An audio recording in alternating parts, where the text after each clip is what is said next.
The world tonight is dusted in blue. Cool shadows stretch across the floor like spilled ink, and somewhere not far off, a linen curtain sighs in the breeze. Your room is small. Monastic even. One lamp flickers, fed by Oyland's stubborn patience, casting soft amber circles that flicker on the mud-minus plastered wall. The air smells of parchment and sleep. Or at least, the idea of sleep. There's a table aggregate thing, scarred by years of elbows and hieroglyphs scratched in anger. On it are 2 scrolls, 1 reed pen, a chipped bowl of water, and a lump of solidified black ink the size and temperament of a beetle. You haven't touched it yet. You're trying to feel ready. You are, technically, a junior scribe.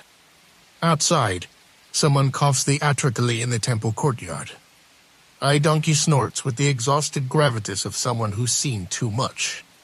And somewhere overhead, a pale moon climbs out from behind a dusty, translucent cloud. Welcome. You've arrived just in time for another long, uneventful night in the Temple of Thoth, God of Wisdom, writing, and knowing when to pretend you're busy when the priest walks by. Here, scribes live in quiet devotion to the gods of knowledge, bureaucracy, and mild back pain. They write. They record. They copy. They whisper complaints about the ink's consistency and sometimes get into heated arguments over whether an ibis feather is too showy for formal scrollwork. You, as a fresh apprentice, are expected to blend in. But don't worry, you probably won't make it through this day. Before we get much further, take a moment to gently tap that like button. Subscribe if you haven't already. Drop us a comment with your location and local time. We like to imagine you there, eyes drooping, far across the dark curve of the earth. Now let's ease into tonight's journey. Your assignment is dull, as expected. You're tasked with copying today's inventory of ceremonial offerings, some of which sound made minus up, if you're honest. 5 amphorae of date wine, 2 baskets of dried locusts, a large ornamental beetle for symbolic purposes, 1 stick of incense labeled lemonish, but mysterious. Your fingers smudge the edge of the scroll. You're still mastering the ink technique. Too much water, and it bleeds. Too little, and it scratches like a cranky cat. You dip your pen into the inkwell and start again. Now, here's the catch. The ink must be mixed under the right moonlight. That's the rule. According to the older scribes who say it as if everyone already knows moon-born ink reads truer. Supposedly, ink made under a waxing crescent glides better, flows straighter, and doesn't flake in the margins. They say it matters, though no one agrees exactly why. Your own mentor, a man named A.H.K. Tiet with 1 eyebrow and 0 patience, believes firmly that full moon ink makes a document smell desperate. You took his word for it. He once wrote an entire scroll in darkness just to avoid a gibbous moon. The reed pen squeaks as it moves. You pause to stretch your hand. Around you, the room hums with soft sounds, the rustle of papiers, the shifting of robes, the half-minus silent prayers muttered toward half-minus finished assignments. The man beside you, Nizemke, a gent who smells faintly of coriander and crushed dreams, leans over and whispers, "You know, I once scribed the same list of fish shipments for 91 days. On day 87, I added a joke. No one noticed." He seems proud. You nod solemnly, as if to say this too shall be me. Let's pause for our major historical fact of the evening. Ancient Egyptian scribes were among the most educated people in society. Their training began in childhood, often within temple walls. They weren't just copyists, they were accountants, legal clerks, historians, and, on occasion, snarky poets who knew better than to publish under their real names. And yet, the culture around writing had rules. Some believed the moon governed clarity. Some swore by goat minus hair brushes over reeds. One particularly odd manual advises keeping the inkpot beside a bowl of lotus petals to encourage beauty in the strokes. Historians still debate whether that line was metaphorical or the result of prolonged ink fumes. You rub your eyes. The moon has climbed higher, casting pale light through the narrow window. You imagine its silver glow pouring down onto rooftops, onto camels asleep beside cracked amphorae, onto priests dozing beside sacred cats who, by the way, have been known to walk across wet scrolls with no regrets. Your pen pauses. You smell incense sweet, sharp. Someone's finished their shift. You set the reed down and look at your work. Wobbly, yes. A little damp in the corners. But readable. Probably. Maybe. No one really checks the first layer. That's what Knees MKHN says anyway. Just as your muscles begin to relax, there's a knock at the door. Not urgent, but definitely deliberate. You sigh. The feather rolls off the table. Again. Of course. The knock is polite. Too polite. That's never good. You open the door to reveal a boy no older than 12 holding a scroll, like it's radiating heat. His eyes are wide, sandals missing, tunic askew. He looks like someone who has sprinted across 3 courtyards and now regrets every life choice. They need you, he breathes, in the archive. You glance back at your unfinished scroll. You consider pretending you didn't hear him. But this is temple work. You go where you're sent, especially if the word archive is whispered like a threat. The archive is a room so old it has moods. You walk down the colonnade, past the same stubborn torch that never stays lit, and through the warped wooden door that moans like a ghost with arthritis. Inside, it smells like dust and cinnamon. Thousands of scrolls live here, organized by a system so complex, it may actually be based on lunar astrology, and whoever lasts knees near the shelf. On the far wall, a box marked open only during eclipses sits half-minus covered by a reed mat. You decide not to ask. A woman with sharp shoulders and sharp eyebrows meets your gaze. We're missing the lunar catalog from 2 harvests ago, she says. Did someone overwrite it? You blink. Overwrite what? These are scrolls, not calcboards. But then it hits you. Bella says tis. See, papers is valuable. So valuable that sometimes old scrolls were scraped clean and reused. The original text still faintly visible lurks beneath the newer one like a ghost story whispered through paper. And yes, this happened often enough that entire libraries became haunted with leftover information. Yori handed a torch and a dull blade. Start scraping, she says. So you do. The scroll before you lisp barley tallies in neat, uninspired handwriting. Beneath that, faint red marks hint at something lunar. You scrape, slow and careful. The torch crackles. A beetle scuttles away, possibly taking a secret with it. A few inches down, you uncover the phrase moon cycle offering schedule. Your fingers twitch with anticipation. Another inch, and there's mention of crushed fennel seeds and the warning against anointing temple statues on windless nights. Odd. Specific. Major historical fact incoming the lunar calendar governed many aspects of Egyptian religious life. Festivals, agricultural cycles, even embalming rituals were tied to moon phases. Temple scribes maintained meticulous lunar records, and miscopying one could cause an entire festival to be misdeemed, basically the ancient equivalent of showing up to New Year's on January 3rd. You find more symbols for different moon phases, each drawn with tiny marks like fish hooks or ears. There's an entry labeled half moon acceptable for ink mixing. Not ideal for oaths. You wonder who tested that theory. Suddenly a phrase catches your eye. Moon at sea to think made proud. There it is again.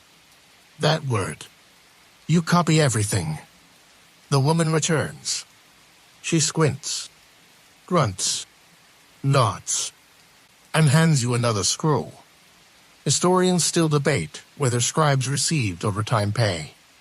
There's no record of compensation other than a ration of beer and bread, which, depending on the scribe, may or may not have been worth it. Eventually, the room empties.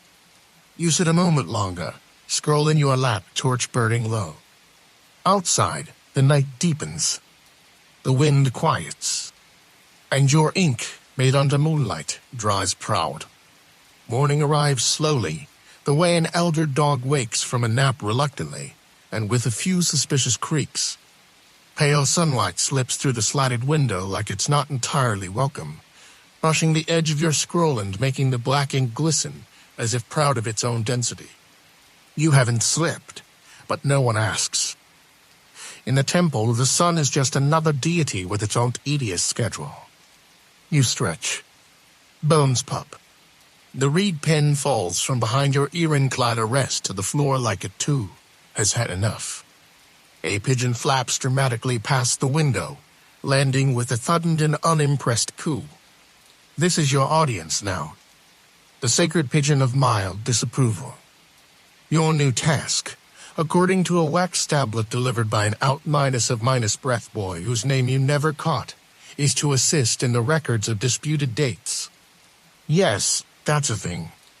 A whole chamber full of scrolls devoted to arguments about when things actually happened. Think of it as the ancient world's version of an online forum thread, but less civil. You shuffle toward the chamber, passing the same 3 palm trees you always do to our live. One is not, but no one has the heart to say anything. As you approach, you hear the sound of a long sigh followed by the unmistakable rhythm of someone muttering while sorting. You brace yourself. Inside is an old man with hair like fraying linen and a voice like distant thunder wrapped in parchment. He points to a stack of scrolls taller than you and says, "Find the one with the eclipse." Not the solar one. The funny one. You nod. Of course. The funny eclipse. And so begins your search. You read through scrolls arguing about eclipses that allegedly occurred on the same day as barley festivals. One scribe insists the moon-turned reed is a divine omen, while another calls it just dusty. A third scroll simply says, "Probably not important." Still ate dinner.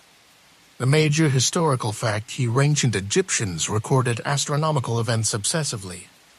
Eclipses were logged not just for science, but as omens interpreted as divine messages.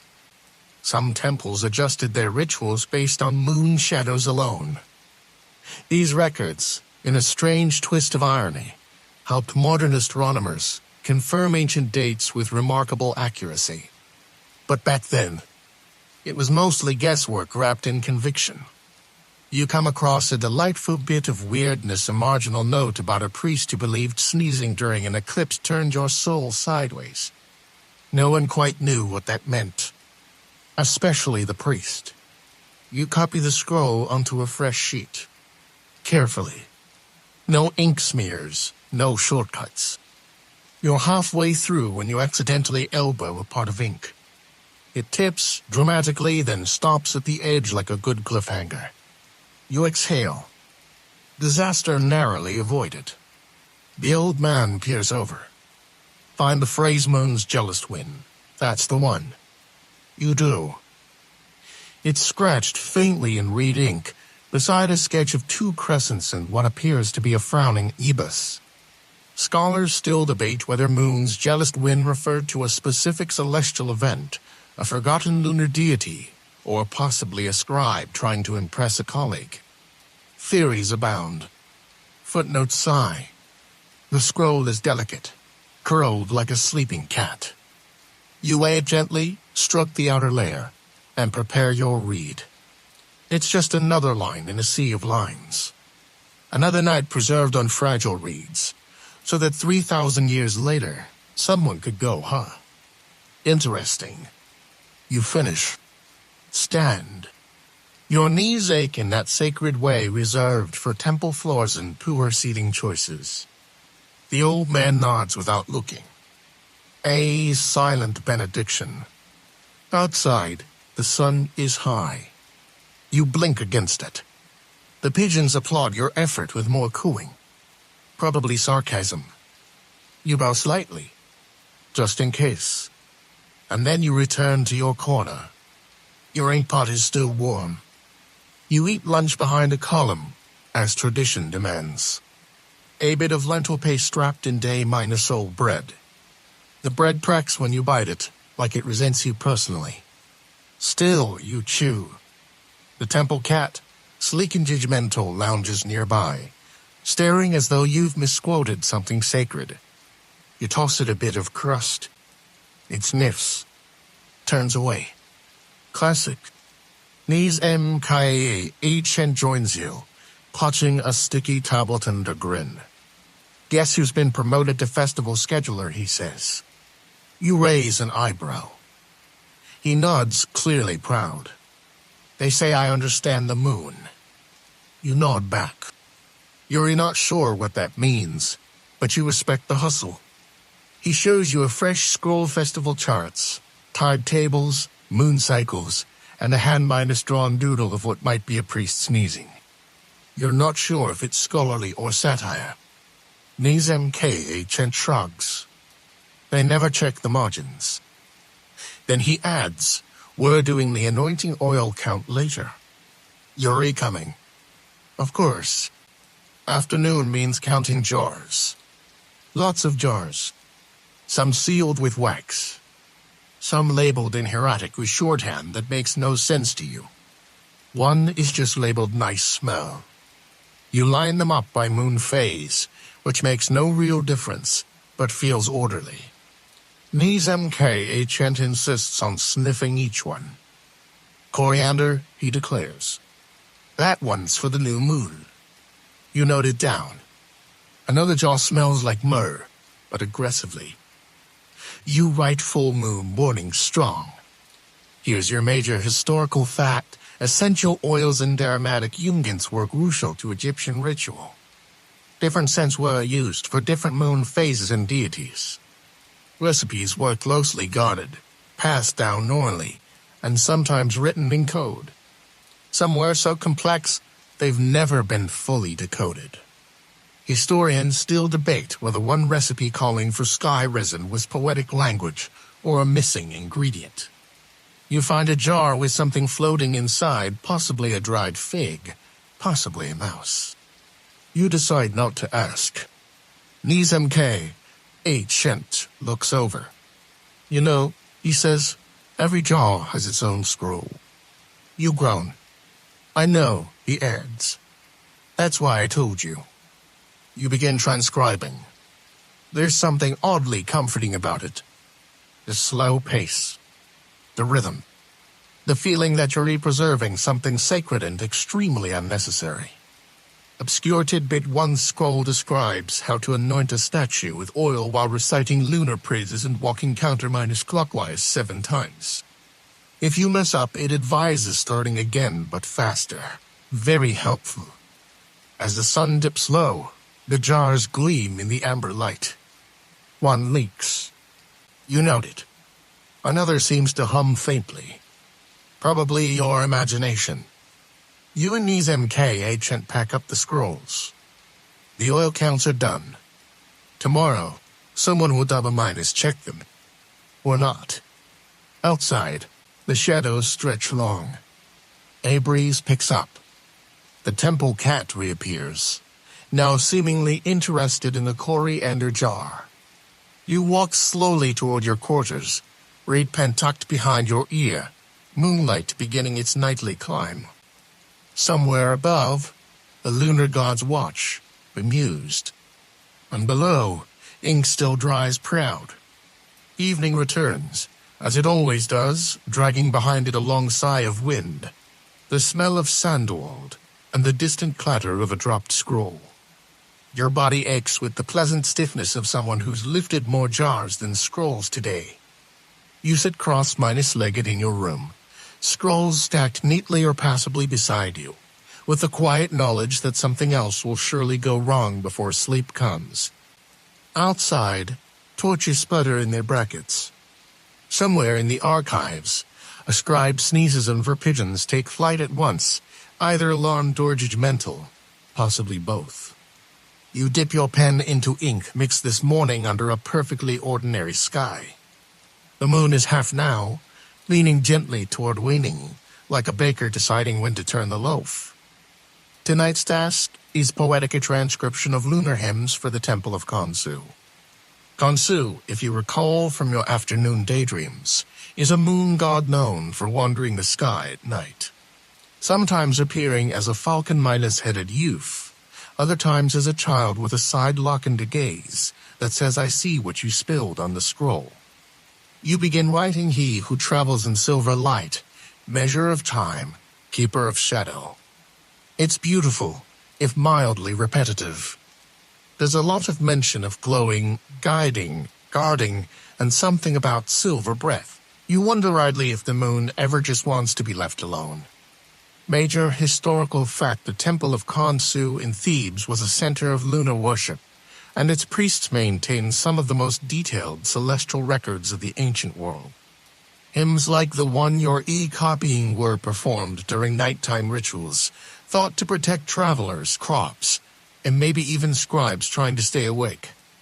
You pause to yawn. Knees Mkh appears in the doorway, holding to Figson the unmistakable expression of someone pretending to bring a gift rather than a favor request. "I need help," he says. You take the fake. That's consent. He explains between bites that someone him may have forgotten to copy the latest moon-minus table into the royal shipment ledger. This ledger, for reasons unknown, must accompany the high priest on his annual bar cry tomorrow morning. Without it, the entire river procession risks being out of phase. You nod, as if this makes sense. Scholars still debate whether lunar bark rituals actually required ledgers, or if this was a tradition invented by particularly paperwork-minus-loving priests during the 18th dynasty.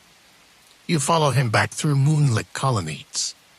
The sky is full now, stars blinking sleepily behind wisps of cloud. The ledger room is quiet, except for a beetle crawling dramatically across the floor like it's late for a meeting. You find the right scroll by scent. Oddly enough, it smells faintly of cedar and terror. Nizam Kai, agent, opens it with theatrical care. "There," he says, pointing to a blank space next to Cycle 12 offerings for mid-moon passage. You fill it into baskets of white barley. 4 jars of fig wine. 1 bronze mirror to reflect the moon. Obscure tidbit bronze mirrors were sometimes floated in bowls of water to capture moonlight for ritual use. Priests believed the water, thus blessed, could be used to cleanse sacred statues or possibly scribe mistakes, depending on the temple's standards. You write slowly, deliberately.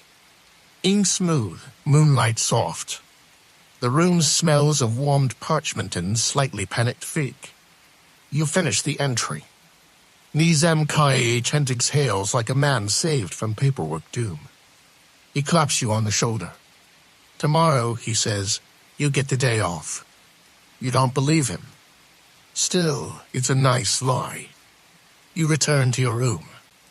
The sky is brighter now, moon fully exposed, clouds giving it center stage. You watch it for a while, silently offering your thanks, or maybe just blinking slowly in surrender. And somewhere below, in the ledger of rituals and mistakes, your handwriting dries quietly, without complaint. The next morning, of course, you don't get the day off. Instead, you're summoned early, before the second rooster dares to make noise. A novice with sandals on the wrong feet tells you you've been selected for moon basin duty. You don't ask what that means.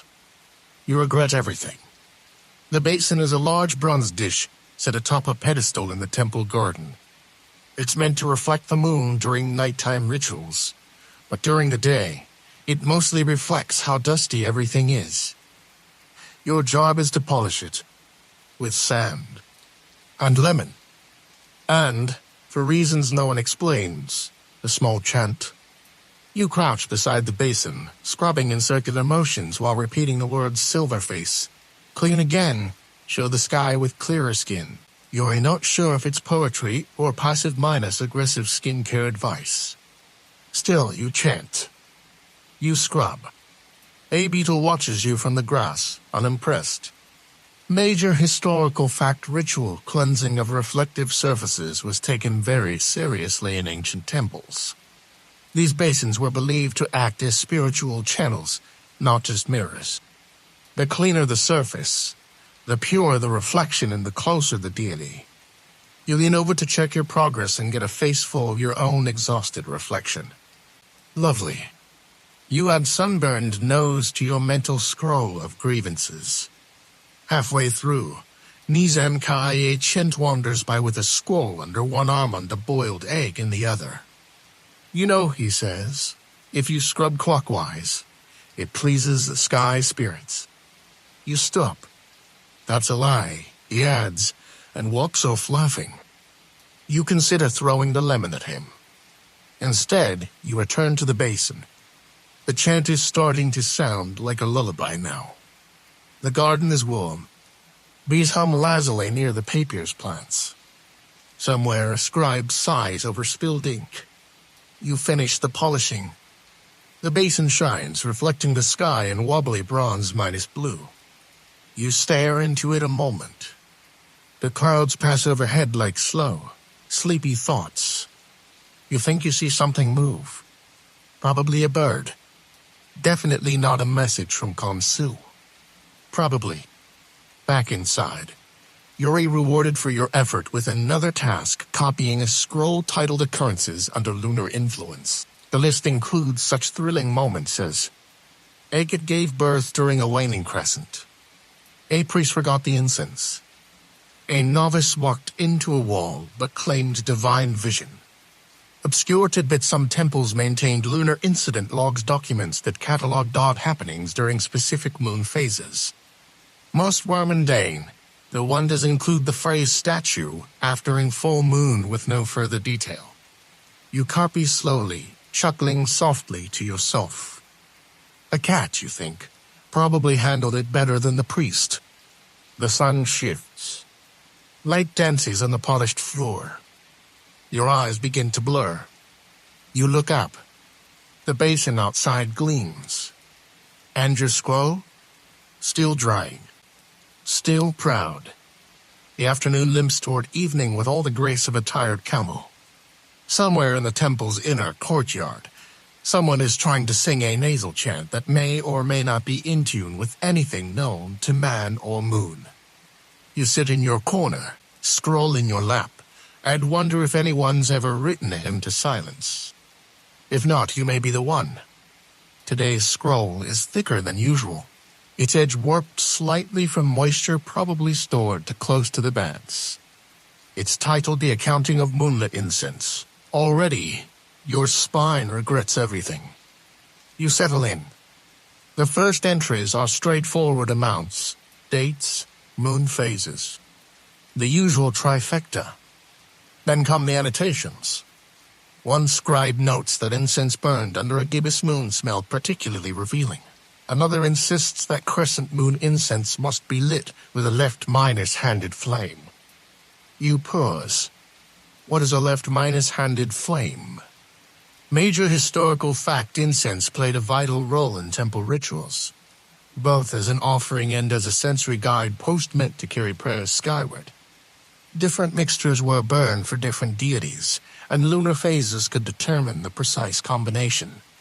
Scribes were often responsible for recording these mixtures meticulously. Yes, even the spicy minus-smelling failures. Your reed scratches slowly across the papiers. You copy an entry about lotus resin soaked under moonlight for 7 nights. Another describes how cinnamon bark sings if harvested at twilight. You raise an eyebrow. That one has a tiny sketch of a dancing priest beside it. Possibly a prank. Possibly a warning. Nizam K. Chant strolls by, carrying a small clay pot. He places it on your desk like an offering. "Smell this," he says, grinning. You open it. Instantly, your nose is assaulted by something that might be pine, or vinegar, or vengeance. Moon blend, he says.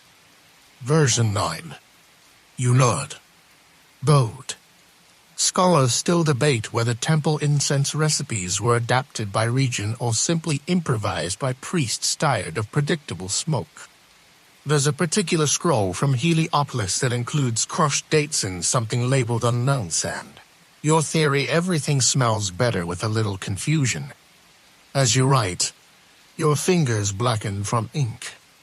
Your shoulders begin their usual protest. You glance up at the window. The moon has almost risen, just a faint glow now behind the papyrus blinds. You pause, dip your pen again, and copy one more line. Burn at moonrise. Watch the smoke. If it curls west, be still. Obscure tidbits some temple guards swore they could predict dreams by the way incense smoke moved. If it circled clockwise, prosperity. If it split into, arguments. If it stopped, a nap. Possibly divine. Possibly just well discerned. You finish the scroll. Stretch. Your fingers crack. The clay pot still sits there, daring you to try it again. You don't. Outside, the wind picks up slow, warm, and full of the scent of crushed herbs and old stone. And in the shadows of the temple's archives, another scroll finds its place in the quiet pile of moon-measured mysteries. The next day begins with a ceremony. Technically, a lunar affirmation, but really, it's just 3 priests reciting prayers in sequence, while the rest of you pretend the floor is more interesting. You kneel beside a low brazier, holding a scroll. You copied last week something about lunar geometry and the sacred curve of crescent logic. No one has explained what that means. You've stopped asking.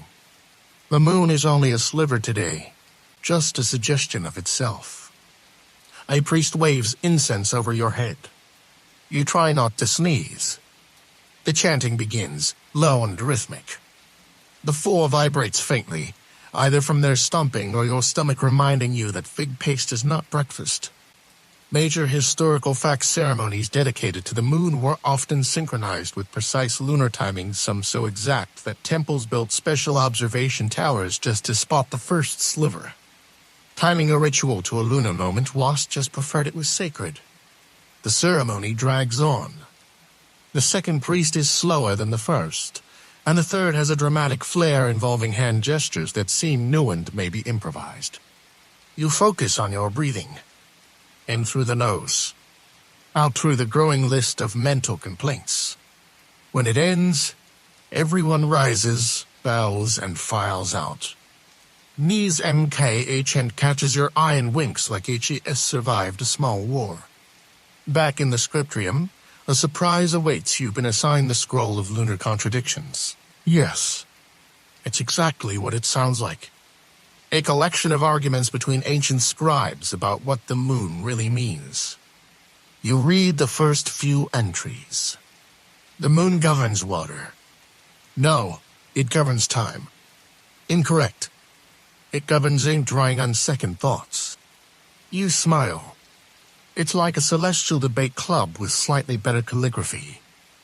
Obscure tidbits, some scribes believed the moon held sway over the emotions of animals.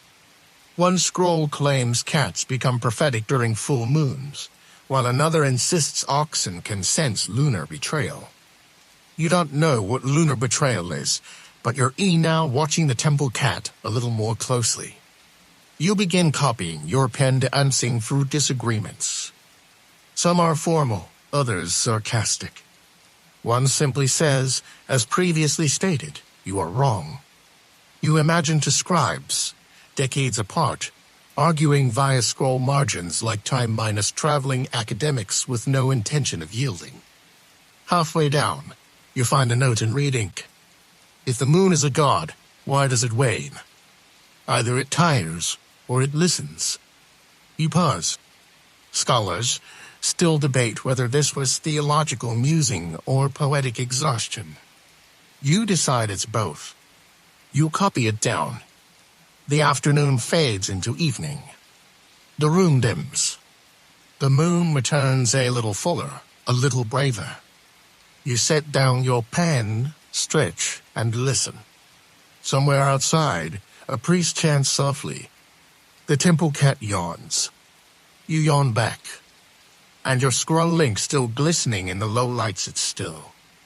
Balanced. Waiting. Like the moon. Night brings with it a quiet hush, the kind that settles not just around you, but inside you. Even the wind seems softer now, like it's tiptoeing across the rooftop. You're in the archive again, this time cataloging what someone has labeled fragments of lunar misunderstandings. You didn't know the moon could be misunderstood so many ways, but here you are. The scrolls are brittle. Some are missing corners. One appears to have been nibbled on, whether by insects or a particularly bored novice remains unclear. You handle each with reverence and a touch of resignation. The ink crumbles in places. Some symbols are reversed. One scroll repeatedly calls the moon our glowing father, despite a footnote 3 lines later correcting it to sister of the sun, confusing family dynamic.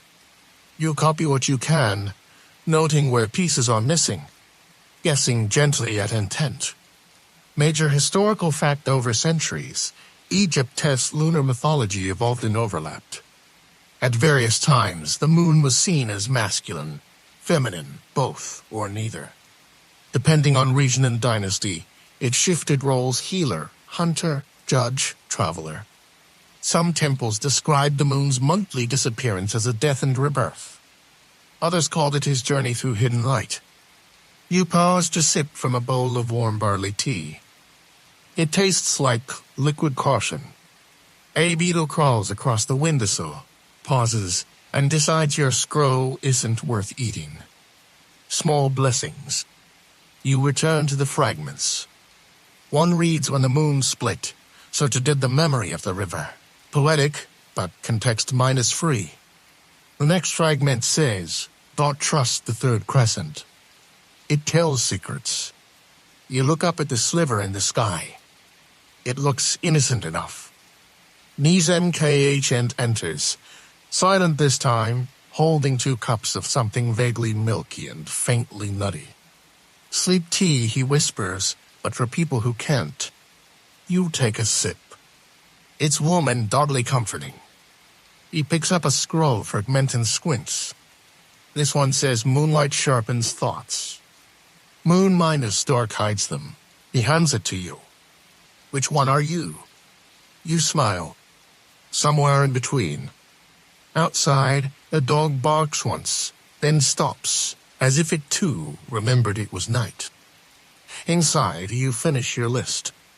Your scroll grows heavier, as if ink carries more than just words. And maybe it does. Maybe it always has. Dawn again. It's pale and half-minus hearted, like a candle someone forgot to blow out. You rise with a groan that might be spiritual. The temple is quiet, except for the sound of someone sweeping dust off dust. You breathe deeply. Papiers. Old ink. Bread warming in clay ovens far off in the kitchens. You've been assigned the outer ledger today. It lies in a stone niche in the garden wall, and records not divine rituals or moon-minus-born insights, but the utterly mundane number of sandals lost, quantity of broom bristles replaced, total time spent arguing about lamp oil ratios. It's glorious in its absurdity. Major historical fact temples maintain multiple layers of records, not just religious but logistical. Scribes track the smallest details of daily life, creating an accidental portrait of ancient living fats as vivid as any tomb painting. Some of these records mention specific scribes by name, often followed by sarcastic notes like he writes too slow or uses too much ink again. You settle by the ledger. A low bench. A chipped pen. A new scroll. Your assignment summarized the previous month's events, cross-minus reference with moon phases, and translate any entries deemed overly emotional. The first entry reads, to broom snap during waning moon omen. You write broom failure. Noted. The next one goat escaped again. Appeared to follow Moonlight. You hesitate, then write unconfirmed lunar goat incident. It's going to be a long morning. Nizam K. Agent stops by holding a box of fresh ink sticks and what appears to be an emergency plum. He reads over your shoulder. You're improving, he says. That last line was almost poetry. You thank him. You're not sure if it was a compliment. A breeze stirs the papyr's leaves overhead. The shadow of the moon basin stretches across your scroll. A beetle walks by carrying something. Possibly a crumb. Possibly a tiny scroll. You'd on task. Obscure tidbit: some scribes trained beetles to crawl across scrolls to testing dryness. It was inefficient but weirdly endearing. There is no record of it ever being useful. You write until the sun is high, until your neck aches, until the scroll looks like a life lived in abbreviations and smudged fingerprints. You pack up slowly. Another scroll joins the archives, quietly proud. And the moon, now nearly full, waits to rise again. Late afternoon light drips through the latticework like honey, slow and golden. You're back in the scriptrium, though your knees would rather you weren't. Today you've been asked to prepare a lunar lexicon, a glossary of every term, phrase or poetic metaphor related to the moon that has appeared in temple texts over the last 10 years. It's the kind of task designed to gently crush the human soul, or at least postpone lunch. The list starts out sensibly: Silver Eye, Daughter of Time, Left Eye of Horus. Then it gets weirder. Sickle of Dreams, Oathsmere, Silent Goat Midas Keeper. You stop. You reread. You consider whether that was metaphorical, or someone once saw a goat on the roof. You write it down anyway. Major historical fact: the moon held dozens of epithets in ancient Egyptian texts. It was associated with time, truth, healing, fertility, and even madness. The Eye of Horus itself was sometimes interpreted as lunar, a symbol of healing and restoration, waxing after being torn away in mythic combat. Your pen scratches gently. The room hums with low murmurs and the occasional cough from a nearby scroll-roller who definitely needs more tea and fewer curses. You pause at an entry: Moon of Sorrow, underlined twice. You lean back. Nizam K. Agent appears in the doorway holding a plate of dried figs and that unmistakable look of "I have another errand and you're my favorite victim." "There's a visitor," he says, "and they asked for you. By name." Your stomach drops like a startled beetle. You follow him through the colonnade to the outer court. There, wrapped in travel minus dust and dropped scrolls, stands a courier from Memphis, tall and sunburned, with a satchel full of clay eggs and a face that's seen too many roads. He hands you a sealed message, a request from a high scribe in a distant temple. They've heard of your recent lunar work and want a copy of the Lunar Contradiction Scroll. For scholarly purposes, they say. You nod, mouth dry, heart confused. Someone read your scroll and liked it. You agree, of course. You say something polite. Back in the scriptrium, you find your original. Handle it gently. Rewrite it slowly. Correct to mistakes you didn't notice before. Obscure tidbit: temple scribes often passed scrolls between cities like letters between pen pals, only the tone was usually formal, and the delivery took 3 weeks by donkey. You roll the new copy tightly. Seal it with wax. Stamp it with your modest seal, a crescent over a quill. It's the first time you've used it. Nizam K. Agent watches from the doorway. He raises his fig. Told you the moon likes you. You smile. That night, the moon rises full. Your scroll leaves the temple, and your pen rests proud. The moonlight tonight is blinding. It spills over the temple walls like silver soup, coating the flagstones, the water basin, even the beetles. It makes shadows sharper. Your feet quieter.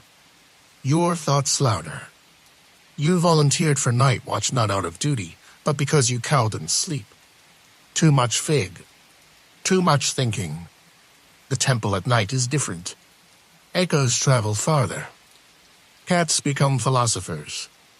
Even the pigeons seem more introspective. You walk the colonnade slowly, scroll tucked under your arm, just in case inspiration strikes or a sudden ritual needs not erasing. The stars above pulse gently. The moon sits full and serene, watching you like a quiet librarian with very good posture. You pause by the moon basin. The water glows. You sit beside it. You take out your scroll. It's not an assignment this time. It's something else. A personal list, maybe. You start to write. The moon is not always silver. Some ink dries faster when you hum. The third crescent tells secrets. Still unverified. A temple cat knows too much. You pause. Add. I may be starting to understand the sky. Major historical fact scribes often kept personal scrolls alongside their official duties. Notes, lists, poems, quiet confessions. Some were buried with them. Others were hidden inside walls. A few even survive papyrus fragments covered in casual observations about dreams, the behavior of clouds, or who in the temple was secretly hoarding better ink. You write a bit more. Then you write a quiet trussle. Knees M.K. Agent. Of course. He sits beside you without a word. Hands you a dried fig. You accept it. It tastes better tonight. Together, you watch the reflection of the moon in the basin. Neither of you speaks for a long time. Finally, he says, "Do you think it watches us?" You look at the moon. Maybe. Obscure tidbits: some temples believe that moonlight carried memory, that the things seen beneath it were quietly recorded in the stars. One scroll suggests that no true lie is told under a full moon. Another says, moonlight is the shadow of truth. You write that down too. Then you close the scroll. Stand. Your shift ends. Nizam Kai, a chint walks with you back to your room. The cat follows. And behind you, the moon basin glows, steady. Still proud. The next morning begins with rain. Not real rain, of course. This is Egypt, and the sky holds its grudges well. But the roof has sprung, a leak above the main storage scroll room. And now it rains indoors. You stand with two others, holding wide clay bowls, under the drips while a priest debates the spiritual implications of ceiling maintenance. Perhaps Thoth weeps for a misfilled moon cycle, he offers. You say nothing. You're pretty sure it's just bad plaster.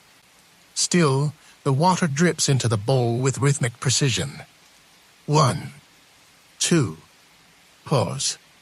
1, 2. You find yourself writing the rhythm on the back of a discarded scroll. Then a phrase slips in beside it. Even gods must gather themselves before speaking. Major historical fact: many temple structures were built with specific celestial alignments, but little regard for waterproofing. While inner sanctuments were sealed against dust and sun, storage chambers often suffered. Entire decades of records were lost to sudden leaks. Some scholars call it papyrus decay. Others call it bureaucratic karma.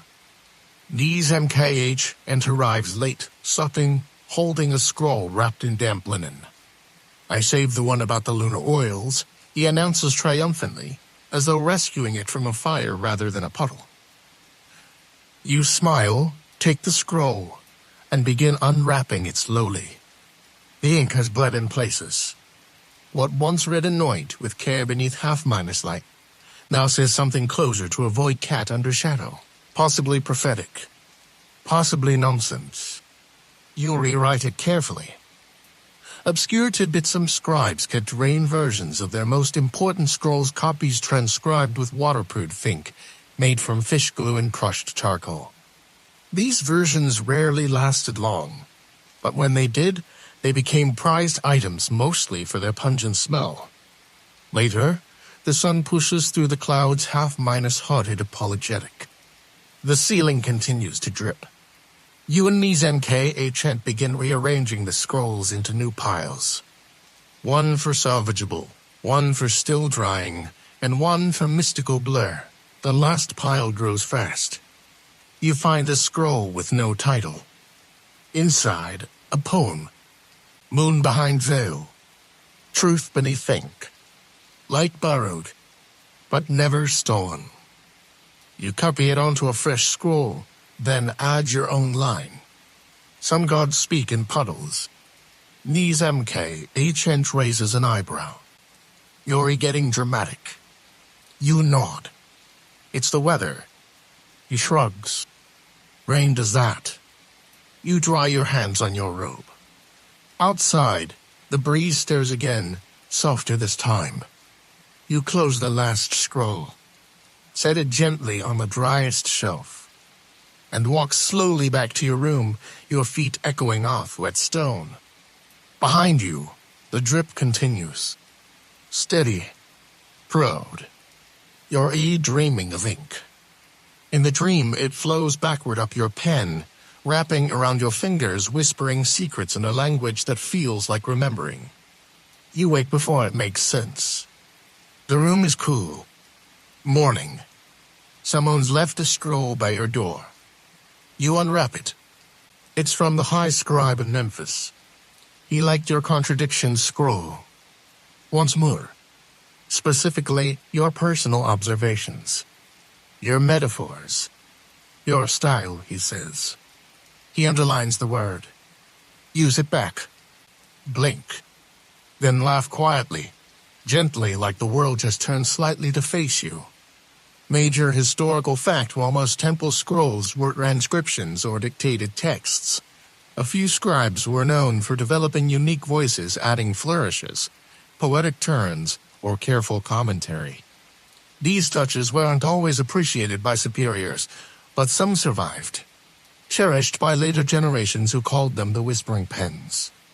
You take out a fresh scroll, dip your pen, and write.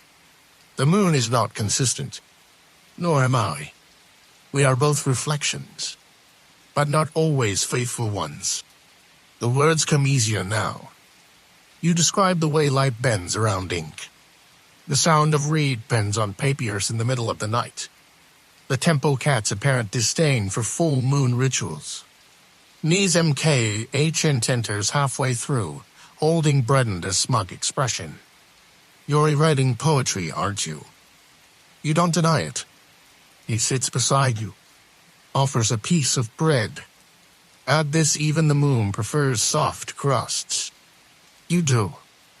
Obscure Tidbite Minor Temple near Elephantine once hosted annual moon poem contests. The winner's scroll was placed in the offering chamber. The loser's scroll was reportedly used to swat flies. Historians still debate whether this was symbolic or just practical. You finish the scroll. Read it twice. Seal it with a smile. Later, you deliver it yourself to the temple courier. He nods, rides off on a donkey who clearly resents the weight of literary ambition.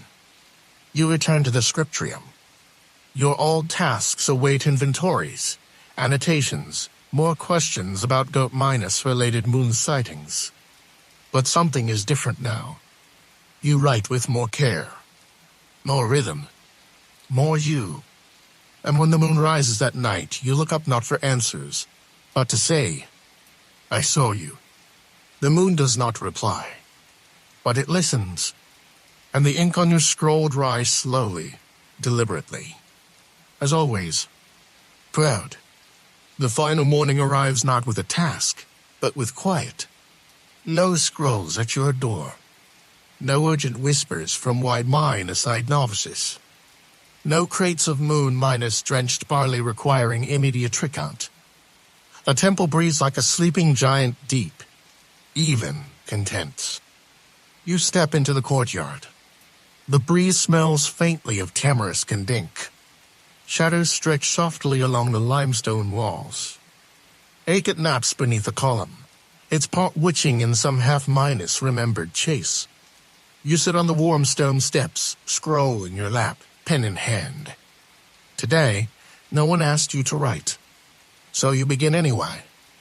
You write not for the archive, not for the high scribe in Memphis, not even for Nies MK, Achent, though he would probably peek at it later and add something sarcastic in the margins.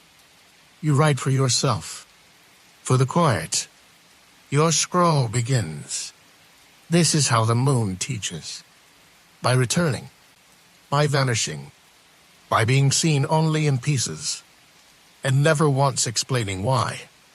Major historical fact: in the twilight of their careers, some scribes compiled scrolls of ending part reflective journal, part celestial inventory. These were rarely official.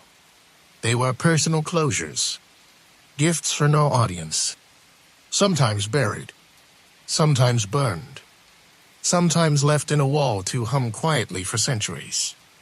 You write through the morning, through the call of birds, through the murmur of sandals in the hall. Nizam Kite Achent appears, silent this time, placing a small bowl beside you, dates, and something sweet. He nods once and walks away. You eat. You write more. Obscure tidbit: there exists one scroll, badly damaged, that ends with the words, "I have seen the ink dry under every phase of the moon, and I still do not know what it means. But I copied it anyway." You smile when you remember it. Then you add to your own scroll. I have counted jars, inked moons, watched smoke line truth walk away. I have dreamed of ink that remembers and gods that forget. And still I write, because someone must. By dusk, the scroll is finished. You roll it tightly. You do not seal it. You place it beside your inkpot, letting it sit in the hush of your room. Then you lie down. The sky outside darkens slowly, then quickly, as if even the sun is growing sentimental. The moon returns again, familiar, honest, half-minus there. You listen to the night sounds, sandals and gravel. Water trickling in the fountain. The temple cat giving one last judgmental meow before curling into itself like a comma. And you begin to drift. The temple quiets further. The breeze grows thicker, more like a whisper now than a gust. It curls under doors and around columns, carrying the scent of ink, old stone, and something softer like pressed flowers long forgotten, the scroll. The moon rises higher. Pale. Full. Pleased. The reeds sway in the garden. Your breath slows. Your thoughts soften at the edges, like a scroll worn smooth by many ray reeds. The stars above blink gently, taking their turn to watch. Every corner of the temple holds its own quiet, its own version of peace. The ink in your final scroll has dried. Your pen rests beside it, having said enough. Somewhere, a new scribe begins their first line. But for now you sleep. Deep. Long. And proud.